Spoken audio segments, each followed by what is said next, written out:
some guys get caught where they have to play financially. The lifestyle exceeds what they can sustain, realistically outside of an NFL salary. There's not a lot of places you can go and make NFL money, right? So you build a lifestyle up that is propped up off of a salary of an NFL player.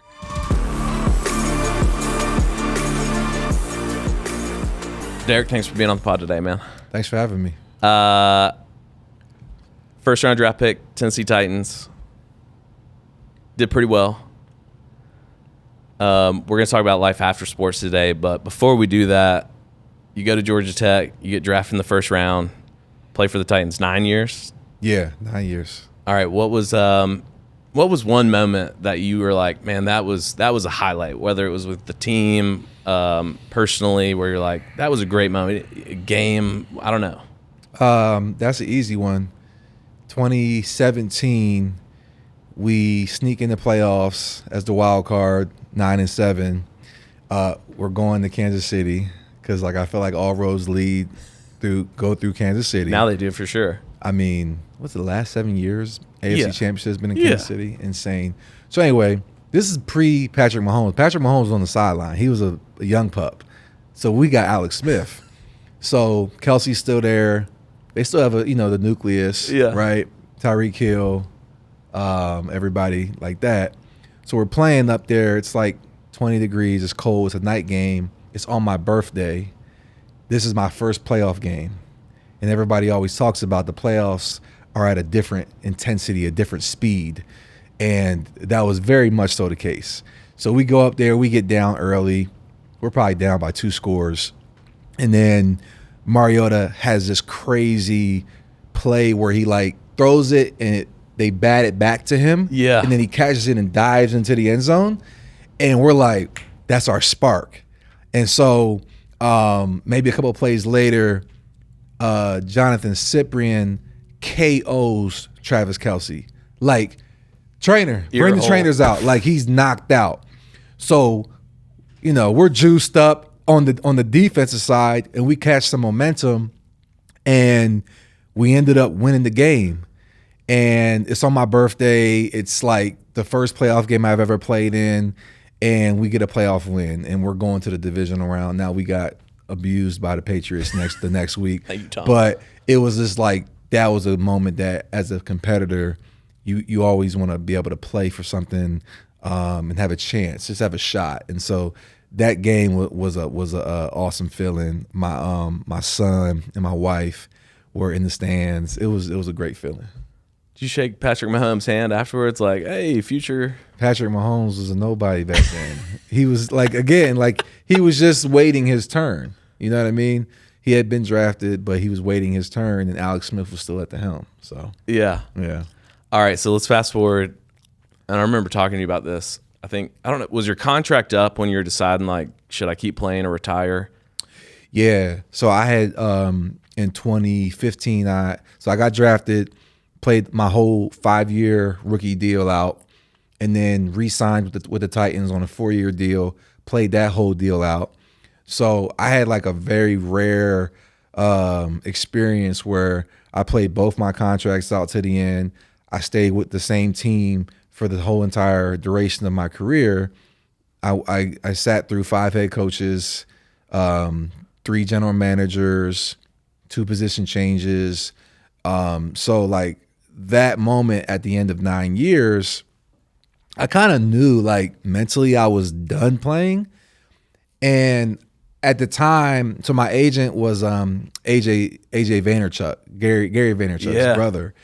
So I signed with them a couple years before I retired because of how much of a presence they had in the business world.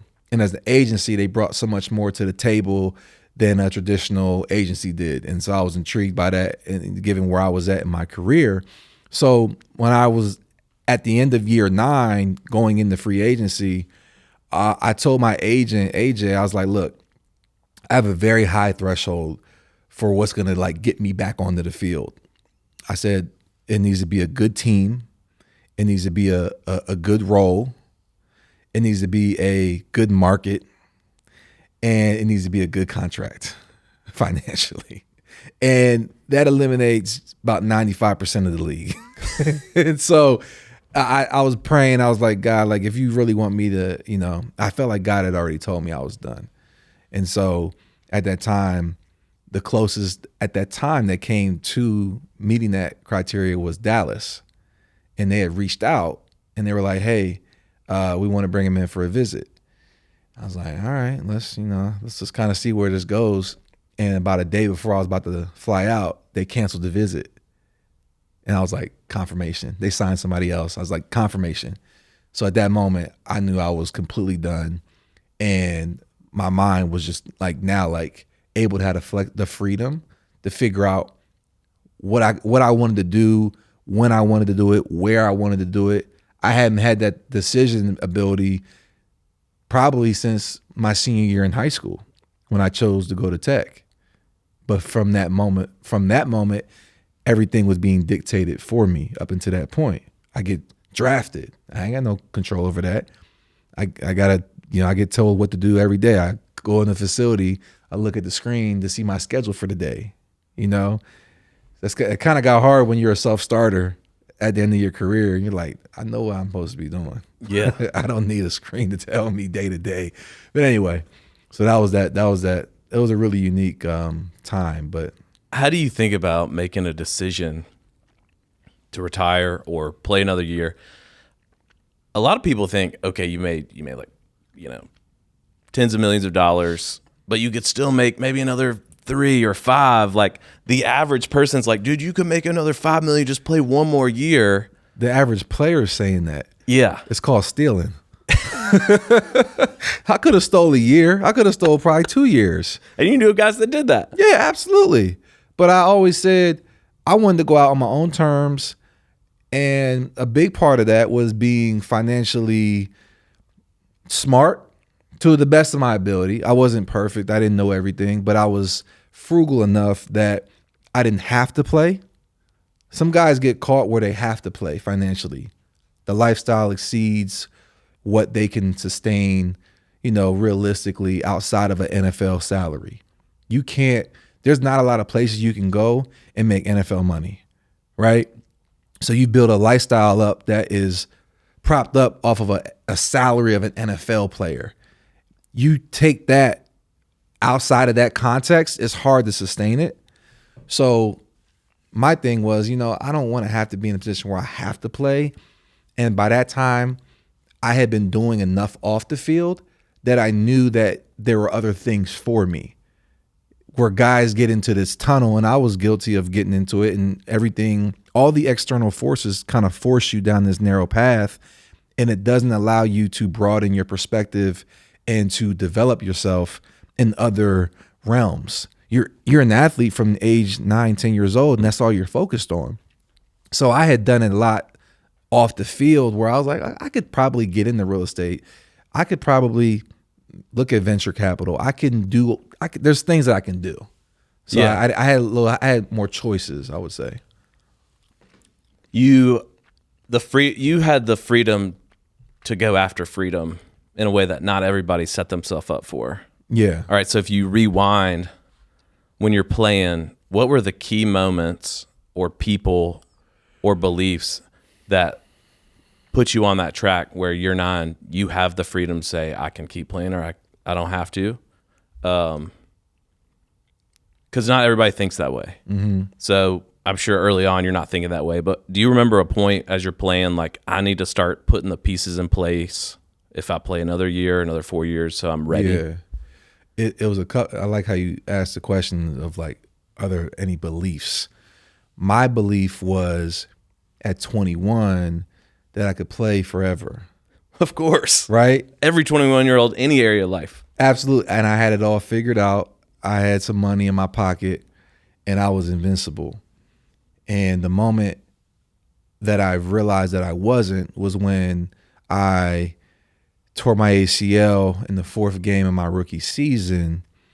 And that whole identity and mindset came crashing down for the first time in my life because I was vulnerable. I was down. I'm on crutches. I'm needing help. My mom's in the hotel room after surgery. I can't get up. I can't move. So that was a very defining moment in my trajectory that changed my course in a way that was necessary for me to understand that, look, this NFL thing is not for long. The average career, 2 years when you take out punters, kickers, and quarterbacks. 2 years average career. And so I tear my ACL 2010. By 2012, I've had 3 knee surgeries on my left knee. I'm 24. So I'm like, if this keeps going this way, I'm going to be out the league. I might not even finish my rookie deal. So at this time I had my son. And so it's bigger than me. And I'm like, how am I going to provide for him if this thing don't work out? So I started thinking, I got to find ways to make money. I can't just be relying on one source of income. So I said, I reached out to my advisor at the time. I'm like, look, I want to get it into different things. I want to get into real estate. Let me figure out what real estate's about. That seems more straightforward. So I get connected with who's my current business partner, Kendrick, who you know. And at the time, Kendrick had just moved to Austin. This is 2014. So if you know anything about Austin, 2014, it's like starting the trend. It's starting right on time. You're hitting it right there at that moment where it's starting to take off. And so Kendrick has a construction background, and we built a really good rapport. And he's like, look, I'm looking at doing some house flips. I'm like, all right, let's do it. That's straightforward. I get that. And you're at a time in Austin where you're putting a house in the market and it's on the market for 6 hours. Like it's that hot. So we get into that and we're just doing flips, and we're churning houses every 90 days, 120 days, and we're making pretty good money. We're doing 1 or 2 at a time, so it's not a crazy scale, but it got me into that mindset of thinking about other ways to make money that I understood, right? Yeah. That's the biggest thing, is you can get into a lane where you don't quite understand it, and that's okay. But at the time, it was simplistic enough for me while I was still playing for me to wrap my mind around it and understand. And a big part of it is asking the right questions and really getting out of a comfort zone of being an expert in one field and then being a novice in another. That's the hardest thing, I would say, for professional athletes, to go into a lane that they're like a rookie again. You know what I mean? That's a hard thing. That's a hard pill to swallow.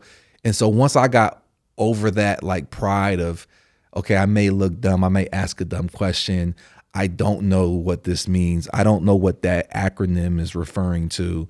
Once I got out of that pride and started just being like, look, I don't know, just run that back, please. I don't understand it.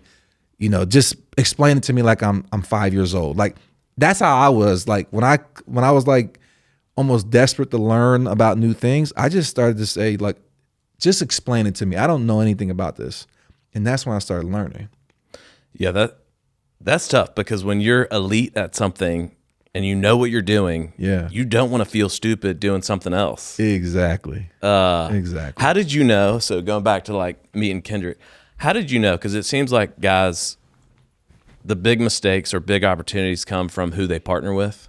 Big time. And I'm sure there's guys you'll tell us about in a second where you realize, oh, I shouldn't have partnered with them. How did you just get lucky? Like, how did you know, like, I can trust this guy, I'm gonna do something with him? Like, what were you thinking that helped you make the right decision to say, yeah, let's partner? It ain't nothing but God. I'm for real, Scott. I got blessed because what I had experienced up until that moment were people who had their hand out and people who had ideas, but no follow through, no real expertise, no real competency. So what I was experiencing was like, man, I was almost at the point where I'm like, I don't really want to invest in nobody because I had been let down. And so when I met Kendrick, we probably talked for a year before we really did anything. So it was more so, let me just get to know you. Let me understand who you are as a person. What's your integrity and character like? And from that, it was like, okay, this guy actually is competent. He knows kind of like, when I met Kendrick, he was actually taking a leap of faith on his own. He was moving from Louisiana, getting into Austin, didn't really have like a fully baked plan. He was like, I'm just going to figure this out. And I love that grind and hustle. And so it was over probably a course of a year where we just kind of got to know each other. He was like, look, I think there's an opportunity to get into this market. Boom, boom, boom. And I'm like, let's crawl, walk, run and get into it. And so that, to your point, that made the world a difference, because when I was playing, I didn't have to look over my shoulder at him because I knew he was performing. I knew he was handling his end of the bargain. And that has since evolved into other different business ventures where I've been able to just give him, the go ahead to start something. And, I'm financially supporting it and backing it. But without like that person who can go and like operate and create value, it's really tough to do it while you're still playing, when you have to like manage somebody and be like looking over your shoulder like, are they like doing what they said they were going to do? Because you have to be all in on your sport. If you're not, you're going to get surpassed. So it's hard for athletes to really like have multiple things going and still try to be great. Yeah. How do you manage your time when you're playing? Or you like, well, how much did you put in with the first deal with Kendrick? And then secondly, the season, most people may not know, like, I mean, it's 6 days a week. You have 1 day off and you're still probably rehabbing or doing something that on Tuesdays. Yeah. You don't have no days off. So how do you manage like, all right, I do want to try something out, but I need to stay focused on the thing that's going to make me the most money. Mm-hmm. I mean, did you have to learn like, hey man, I can't talk. You have to like tell them like how to communicate together. How did you learn like I can manage this opportunity but still stay focused on where I'm making the most money? It's starting slow, and I've seen guys invest $1 million into one venture, $500,000. Like, that's gonna sting. If that goes south, that's gonna sting. I don't care who you are. So for me, it's like, let me put this 50 to work. It doesn't matter if I lose it. Like I can come back from that. Yeah, I'm not. Like in my mind, it's gone. Like when I invest, it's gone. So if I can't stomach losing that 50, I shouldn't be investing it. So when we started, it was like, here, take this 50. Let's see what we can do with it. Oh, you brought that back and then some? Here, take this 100. Take this, you know what I mean? Yep. So it was scaling organically. It wasn't like I'm all in. It was like, no, let me dish out a little bit and see if this is actually real. And then when it kept coming back with stuff on top of it, I'm like, let's just reinvest it. Let's just reinvest it. Let's just reinvest it and scale.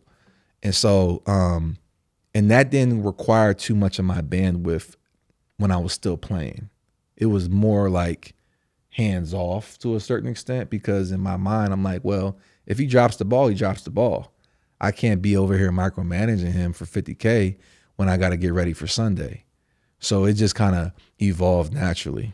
You think like other guys have talked about, sometimes there's pressure. You got all this money, you got like put it out there. Put it to work. Right. Like how did you kind of alleviate that pressure to make a wise decision, say like, I'm gonna start small versus like, I need to multiply this so fast, because that's also where guys go sideways. I think some of it is personality, right? Like you're more, some people are more risk averse. Some people don't really care about risk. They want to just like, they're like, they want to see something happen. They want to make a splash. I'm more conservative, right? Like, you know me long enough. I'm more like, let's just build this thing over time. Like, that's been my mindset, but it's very hard when you see like people making like 10X on an investment. you're like, whoa, I could like, if I would have put that into that, man, I would have been sitting nice right now. But those are the highlights, as you know. People don't understand. It took 25 investments to get that. Yeah, they're one. not telling you about the other ones. They went to zero. Yeah.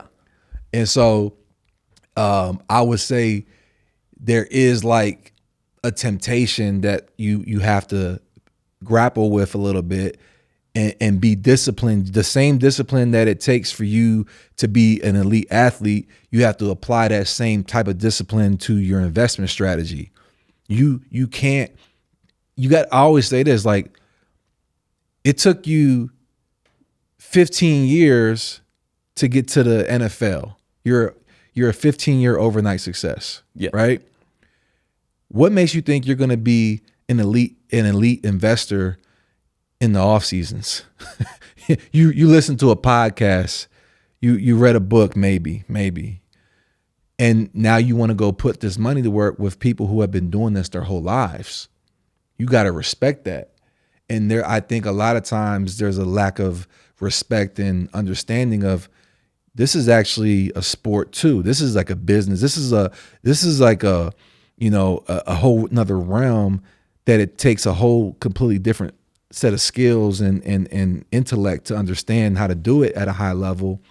And I just had like a appreciation for that early on for people in different industries and different fields, where I didn't diminish, like, dang, this guy's been grinding for the same amount of time I've been grinding. He's just not on TV playing and hitting people for a living. He's doing it in his own way.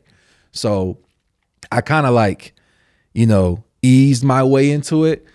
But I've hit my head, I bumped my head. I've got my bruises and cuts and scars, but I never kind of got overextended where I couldn't recover. You know what I mean? Yeah.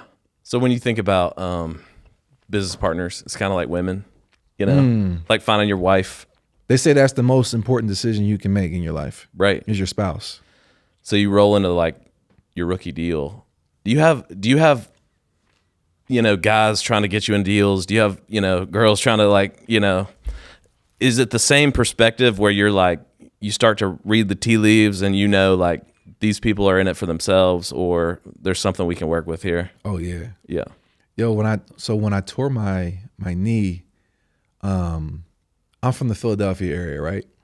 So the next week we were playing Philly, and there was a whole bunch of people that was trying to come down, and we were planning it, before the game, before I got injured, they were planning it. Yeah, I'm gonna come down.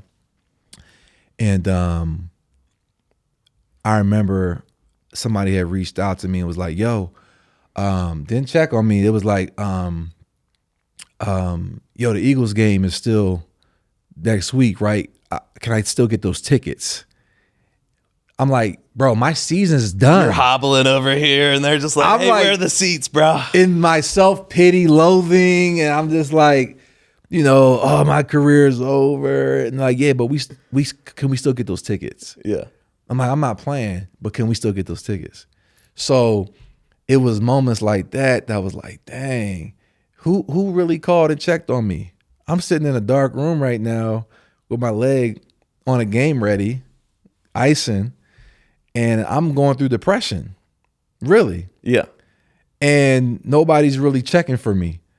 So, God like put some things in my life early on that revealed a lot of people's motives, people's true like moments. As simple as like, you're hurt.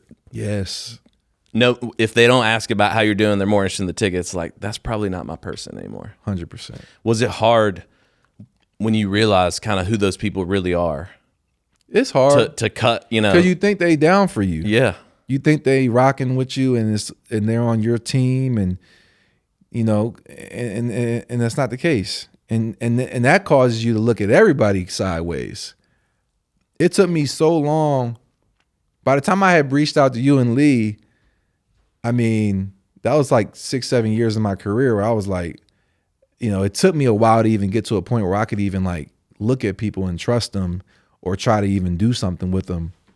And so it was painful because you got people that you grew up with that you're like, this is my guy from day one. Really, he's not. And so, but that, most of the people that I went to high school with or were friends with, they're still my friends to this day. I've had the same number since I was 14. So if I got drafted to the Titans and you didn't have my number, we just never really was like that. You know what I mean? So I've been able to have a small circle. I'm an only child on my mom's side. So I grew up only child. I don't have a lot of siblings. So I didn't really face a lot of the struggles that I've seen, like even my teammates face that got big families. They got to buy everybody a car, everybody and their auntie a house. I was lucky enough and blessed enough that I didn't have to experience that. But there is a shedding that occurred over the years of people who expose their true character and motives.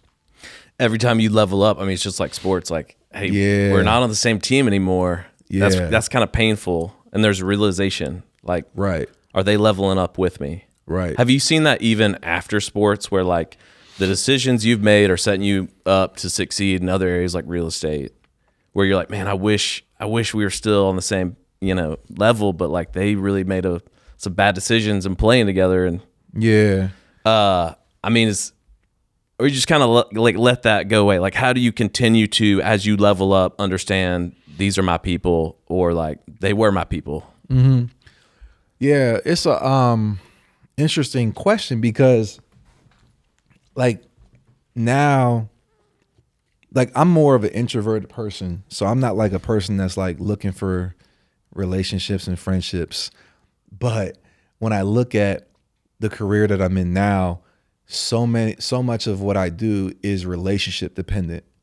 So I can't be a hermit, in my dark little room and not socializing with people. I got to get out of my comfort zone and be able to network and create meaningful relationships. And a lot of those relationships I did create when I was still playing. One of the luxuries of being in the same market for almost a decade is you actually, people know who you are, and I was able to make established relationships during my time playing. But as you know, man, like, especially in real estate, man, like somebody might just call you and be like, hey, I got this off market listing. I know that you're doing this, and that. You want to come take a look? That's how I got my first deal here. Somebody called me, my first commercial deal as a company. Somebody called me and was like, hey, I know you're trying to do, affordable housing and all this stuff. There's this building that's not on the market, like, and I got a tenant for you. You know what I mean? Like that was just like here, so if it wasn't for the relationships, the network, and the people that are around you, that would have never occurred. So it sounds like what you're saying is one, being an introvert kind of helps because you don't have to keep the party going. Yeah. But also like you have the right relationships, but you're always open to building new ones with the right people as you keep growing. How'd you get into real estate full time? So I've always been interested in it. Like I mentioned, doing the single family house flips was cool. That was my entry point. And then as I was in Nashville, I got here in 2010, and by the time I signed my second contract, 2015, you were starting to see the shift occur in this market where it's like, man, what are all these cranes doing? Yeah. Like, man, my property value's this. I'm looking at my house equity. I'm like, maybe I could get this for it. And then, you have the locker room talk with the guys. It's like, man, like, I'm doing this over here. I'm doing that over there. Which another thing in the locker room, it's like very rare to collaborate with your teammates outside of the locker room and outside off the field. Why is that? Now you about to turn me into a philosopher.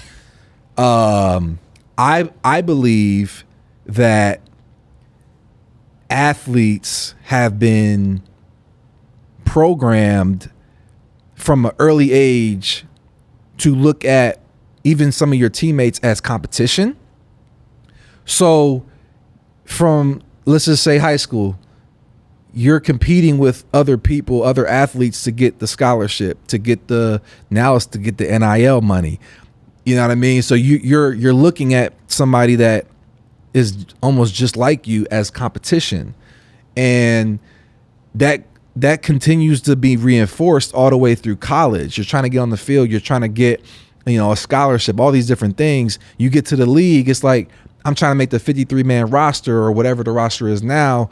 I'm trying to get this contract money. There's only so many people that are going to get this money because it's a limited salary cap. So like, and even external forces, like I remember, like, I don't know if it was my agent or my financial advisor saying like, yeah, you probably don't want to invest with none of these deals your teammates are bringing you, because you always hear of the horror stories of guys losing money. That's what makes the headlines. You got the 30 for 30 broke guys going investing in car washes, which now I hear is a really nice business. That's but right. Music, record, like record labels and all these things.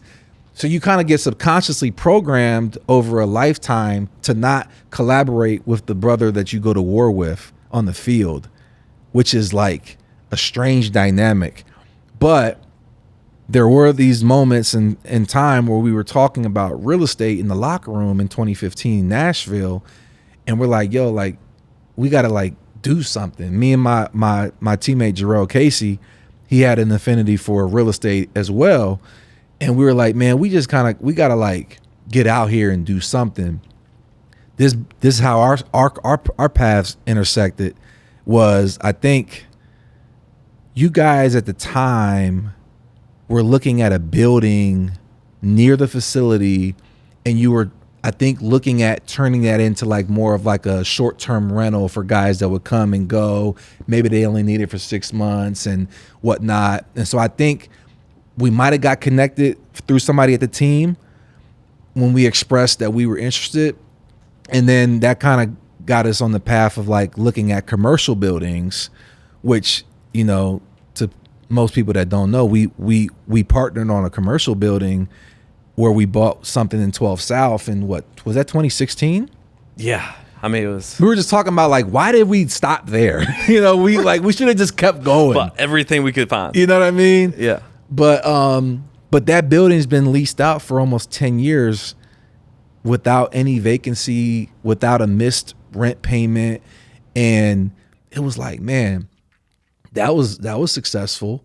And the more and more I got into it, the more I was investing in like syndicated deals of like, larger multifamily deals.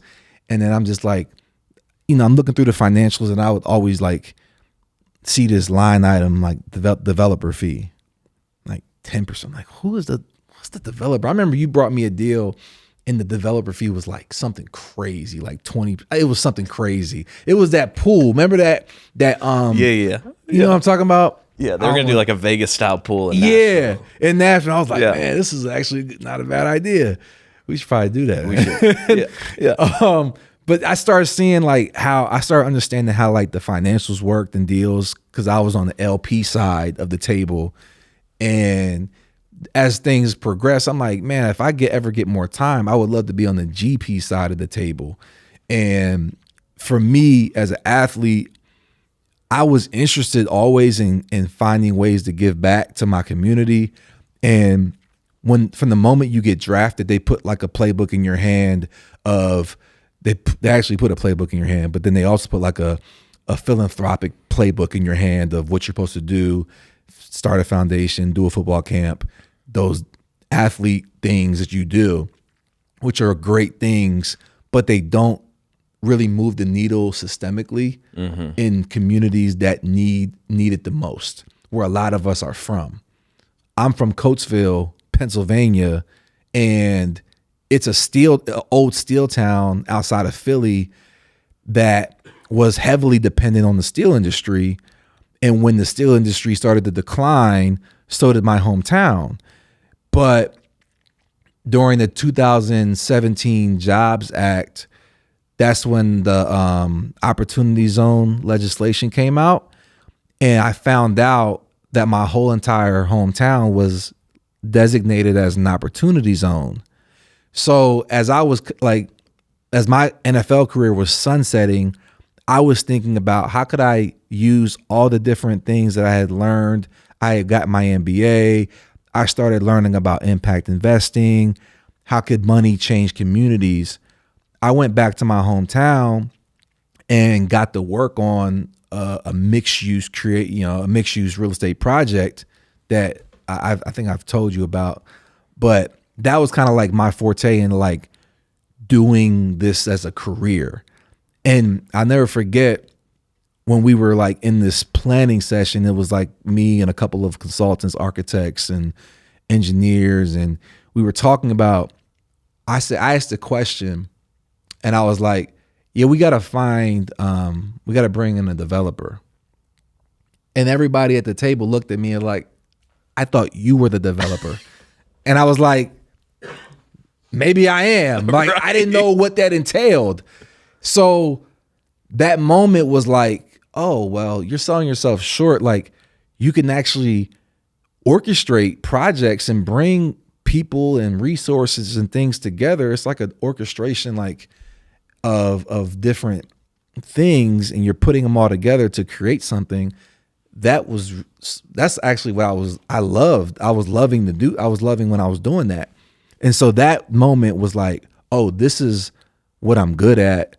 This is what I have leverage and the ability to do. And so that's kind of what got me into my career and launching my own company and all those things. When you were retiring, was it 2019? Yeah, 2019. Did you have a game plan like, all right, we're not re-signing, here we go? Or did it take you, a year? Like, how do you make that transition? Like, all right, we're turning the page, done playing sports. Now I'm going to be a developer. So it was through going back to my hometown. It was like setting the retirement announcement up to be a springboard to the launch of the company, and using media as a way to do that and to like garner attention and all those things to like what we were doing as a company.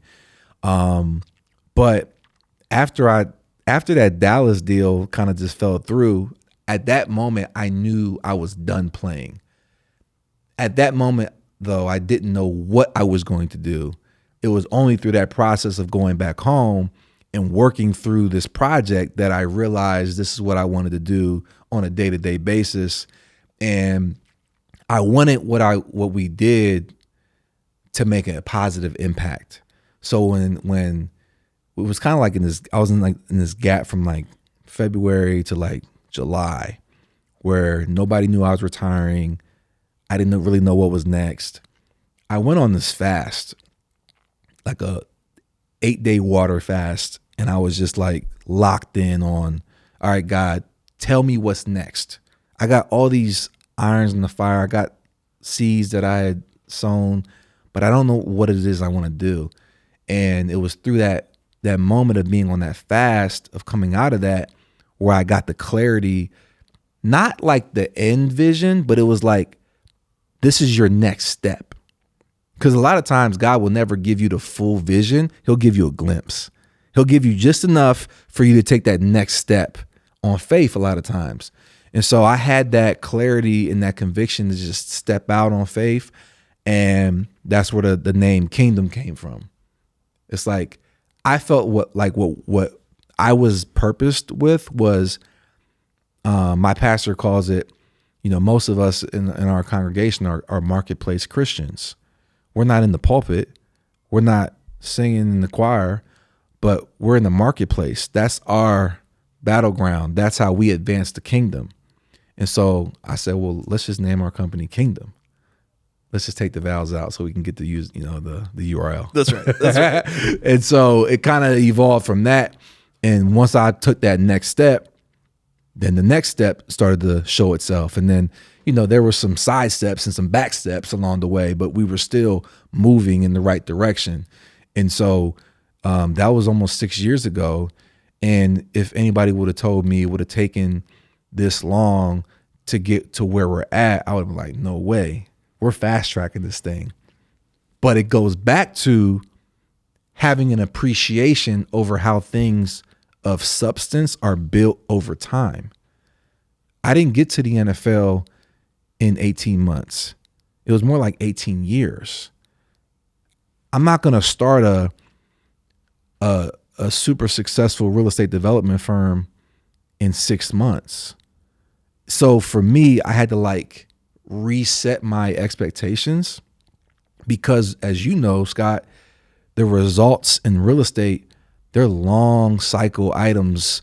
You might not see a result for a year, 2 years, like, and you still got to put in work every day. And so that was one of the hardest things I had to go through, was resetting my like feedback loop and my like, you know, when you go to the NFL, like you're in the NFL, you get your results and feedback not day to day, but play to play. Yeah. I know if I had a good rush on the right tackle and rushed, you know, pressured the quarterback. I know if I kept contained or I hit my gap appropriately and the linebacker came over the top to make the tackle. That was instant feedback. We would go in, take a shower, and the practice from an hour ago is up on the projector. So you're able to like evaluate how you're doing in real time. On this side of the equation, in real estate, you're like, I mean, I think we're doing the right things. You know what I mean? Like I believe this is the right move right now, but you might not have confirmation on that for the next year. So for me, that was difficult. That was a difficult transition from getting immediate feedback to like getting, you know, drawn out extended feedback, especially in a new career where you like want to validate what you're doing is right. How do you stay focused to appreciate the process when the feedback loop is so long?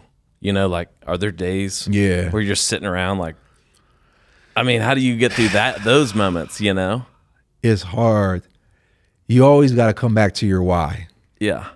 You can't lose sight of your why, because if you're blown back and forth by your current circumstances, you're always going to take your eye off the target.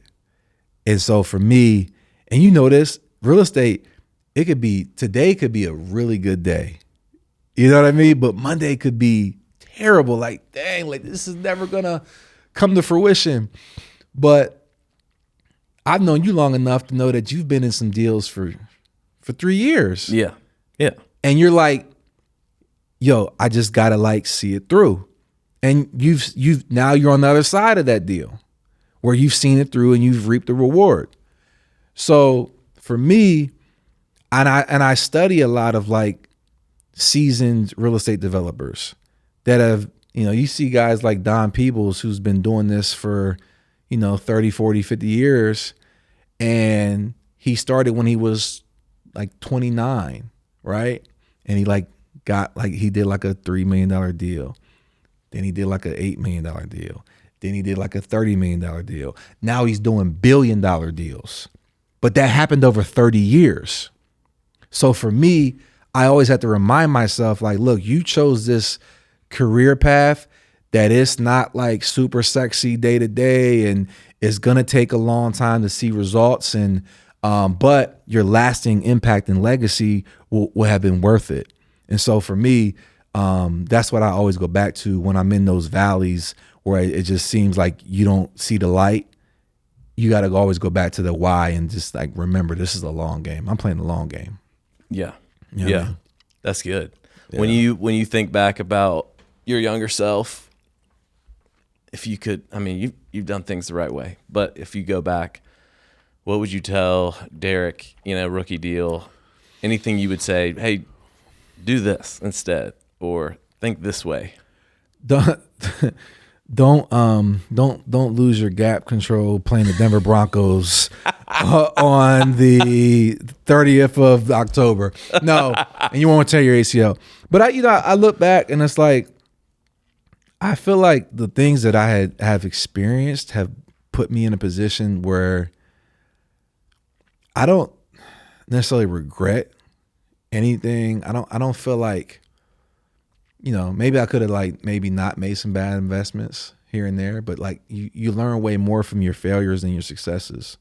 So for me, I'll give you one thing.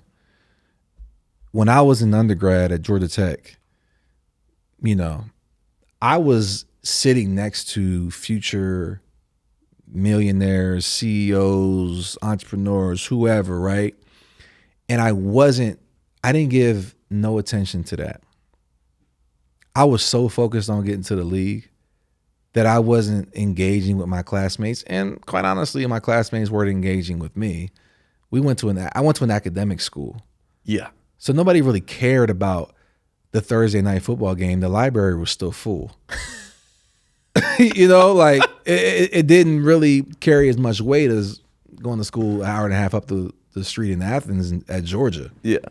So, but looking back on it, I would have told myself, hey, like, go and talk to that guy. Go and talk to that girl. Like, start your networking now, right? Have a broader worldview than this narrow, finite focus on the NFL.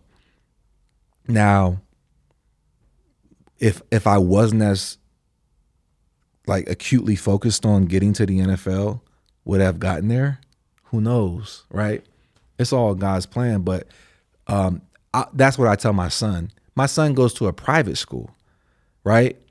So I'm telling my son, hey, one of the biggest, advantages that you have is the people that you're going to school with right now. Because you can, if such and such knows you from the 9th grade, you guys had PE together, whatever the case, there's nothing that's going to prevent you from calling and pick up the phone and calling him if you need something. And so, like, take advantage of this network that you have. So that's the biggest thing, because relationships, as you know, is everything. The one thing that's interesting is athletes have access. Like, at the height of anyone's career, you got access. Yeah. So a few more questions, we'll round it up. What made you realize that when you're like, oh, maybe I'll hire AJ, and then that gives me access to Gary V, and all of a sudden all these opportunities, and maybe private equity in New York that you're not going to get in Nashville. Like, yeah, that was pretty I did a deal with Gary V in the wine industry. Did you really? Yeah. And it was like a quick, 2X. It wasn't nothing crazy, but it was like, that was why. What were y'all doing? He started a new wine company called Empathy Wines.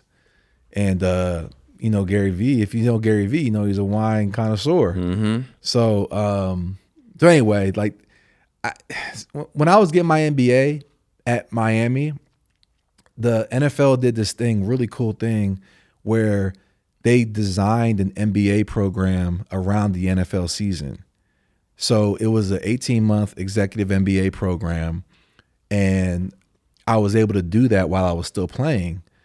And in the off seasons, we would be on campus in Coral Gables. And so I had like a crazy all-star cohort of guys who were in that. Takeo Spikes, Santana Moss, Russell Okung, Sean Phillips, Clinton Portis was in it. He didn't come to class every day though. But don't put that on, edit that out. But I was talking to like these guys who were perennial Pro Bowlers in their careers, at the height of their careers, but they were on the other side. But I'm still looking at him like, dude, that's that guy. Santana Moss, like, you're the guy, like Takeo Spikes. And so I was, we would always have time to just kind of sit and chop it up. And they would be like, hey, young fella, like, cause I just got my second deal.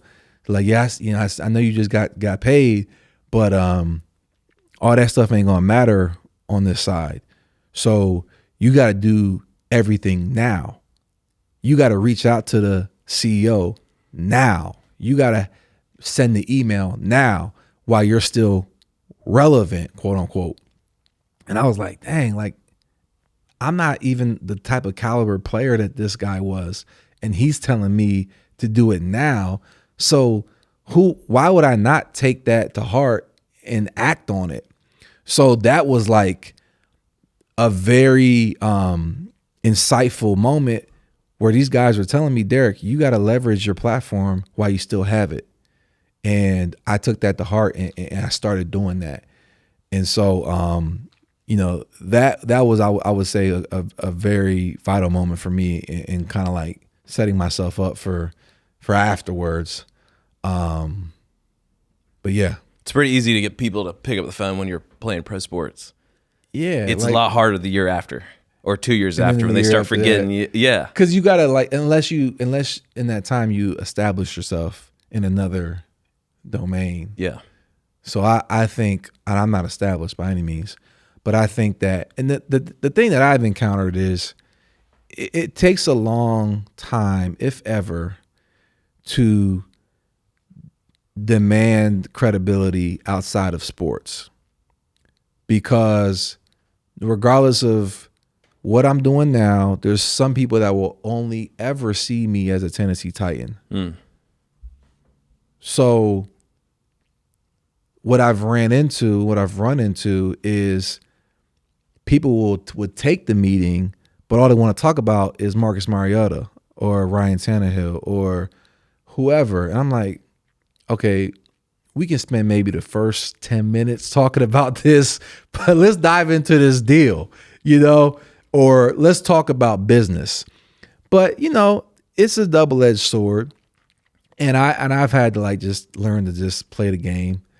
But I think, people's opinion and like view of athletes is broadening, because there are more and more examples of guys who are pushing the limits over what's possible for an athlete, and they're making waves in other lanes. So, now it's becoming more and more accepted for an athlete to transition into the business world or become whatever, fill in the blank, in his next career. Yep. All right. Last two questions, and maybe we'll follow up and ask them again next year. What do you want in your life this year? When you think about what's one thing you want? I wanna. There's a couple of things.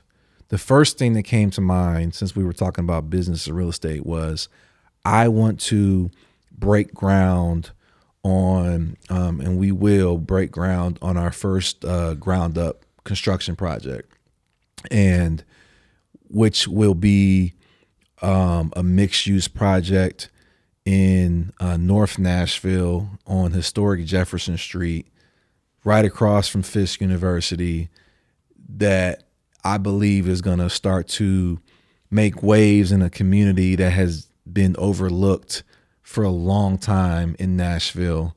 And so I'm really excited about that. I really want to see that happen, and it will.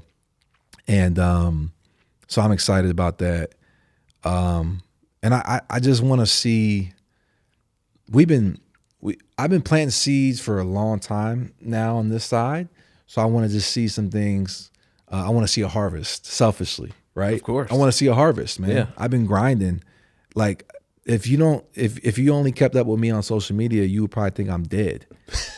Like He's alive. I've been in I've been in like this focus, like tunnel vision mode on getting these projects going. And I'm not saying a lot to a lot of people. I just been heads down grinding, and I feel like in 2025, I'm going to see some harvest of a lot of the work that has been put in the last 5 years. And then I would say, secondly, I just want to be, I want to be a good husband and a good father. I want to see that my children, the things that I'm sowing into my children are good things. And I'm facilitating a relationship with God, with my family and my children. And I'm being a good caretaker and father over my kids, and a good husband to my wife. Because if you take away all this stuff, man, like, that's what matters. At the end of the day, nobody's going to really care about how many successes you've had, how many buildings you built, how much money you made. The people I care, the opinions that I care about the most are the people that are closest to me. I want my kids to say, "Dad, you were a great dad." I want my wife to say, You're a great husband. You're there for me. You're there for me when I needed you. So I don't want to get caught into so much of this career of real estate development where I lose my relationship with my family. That's, at the end of the day, that's what matters. I love it. Last question, similar but bigger. What do you dream? What's one of your big dreams in life? Like, obviously growing up, you're like, I'm going to play in the NFL. Yeah, that was the dream, right? That's the dream. Dream fulfilled, yeah, right? Yeah, and it was great. Yeah. So now it's like, you got to keep living. You got to keep dreaming. If there was anything you could dream about, like another NFL moment, we're 10 years down the line from now, like what could it be? Okay. I think we've talked about this before. We'll like talk like maybe like once every 6 months sometimes. And it's like we're on the phone for an hour and a half talking about dreams and goals. And I think I've shared with you, Scott, is as a believer, the one thing that I've seen, especially since COVID, has been the acceleration of churches closing their doors, right? The church used to be, or still is in a lot of cases, but not so much today in 2025, but the church was a staple and an anchor in the community. There would be multiple days a week where you're in the church or you're using the church for different things, but the trends have shifted away from that traditional church model. However, you still have this huge collection of churches that own an immense amount of real estate. Across this country, it's estimated that churches own upwards of 1% of all the land in this country. It could be more by some estimates. So for me, as a believer, as a person of faith, as a person who feels like there's still a role for the church to play, I feel strongly about the potential of reactivating church-owned land in this country. Now, it may look and feel and function differently. It might look different, but the essence of what the church was created for is still continues to advance. So for me, the work that we do in the community, we end up partnering a lot with churches. And I've grown to learn, like, this is not just happening in Nashville. This is happening across our whole country. Churches are selling their land. They don't know what to do with it. They can't figure out how to get consensus within the church. So for me, as a person of faith and a believer, I feel like God's put it on my heart as somebody who's thinking through a real estate lens. Hey, go be an asset to these churches and help them reimagine their land and what it's purposed for. And I feel like there's a lot of people like me that share that desire, but they're in their own silos. So I'm believing over the next 5, 10, 15, however many years, that there's a convergence of resources and vision around helping churches reimagine themselves. So that's what I'm excited about. I see that happening, and yeah, man, I'm just believing for it. I can see it's part of the plan. They just need somebody to come in with a long-term vision and orchestrate it, which is what you're good at. Yeah, and there's a lot of people that are good at it. Yeah, better than me, right? So yeah, I just want to be able to play my role in that lane, and let God use me and other people to do that. I love it. We're gonna follow up on that next year and keep asking those questions and see how these things happen. So absolutely, man. I appreciate the time today, bro. Yeah, you too, man. I appreciate you having me on, and always good to catch up. Yes, good.